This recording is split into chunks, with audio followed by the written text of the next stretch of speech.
There were many different instances growing up where I was taught that truth was subjective. In other words, truth was something that I could decide for myself in many areas. Now, that may sound appealing and have a certain level in which that seems attractive, but the reality is, without any definition of truth, what is true would constantly be shifting based on how I was thinking or feeling in the moment. And so as we conclude this week's devotions on the love chapter in 1 Corinthians 13, we may be surprised to find out that in order to really flourish in our love walk, we actually need a definitive answer to what truth is. So I'm going to read 1 Corinthians 13, verse 6. And it simply says this: "Love does not delight in evil, but rejoices with the truth."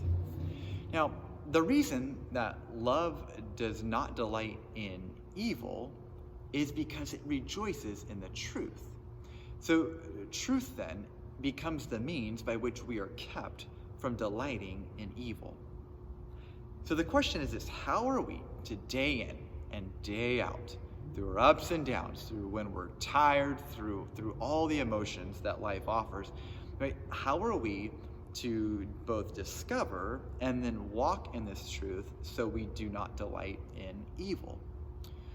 Well, in John chapter 15, it's a beautiful passage in which Jesus talks about the importance of abiding in him. Right? He says that he is the vine and we are the branches. And just as a branch cannot bear fruit by itself, neither can we apart from him. Later in the chapter, he goes on to tell us what it means to abide, how we abide. Right? He says that if we keep his commandments, that we will abide with him. And in this context, we have to ask ourselves, okay, what does it mean to keep his commandments? Well, Jesus goes on and says that we are to love one another as he loved us. And his love was demonstrated ultimately by laying down his life for us. It goes on to say there is no greater love than this, and that we lay down our lives for our friends. So one of the ways in which we are equipped to love others well is through abiding with Christ. Right? We will all come up against all sorts of situations where our flesh is going to want to delight in evil and shun the truth.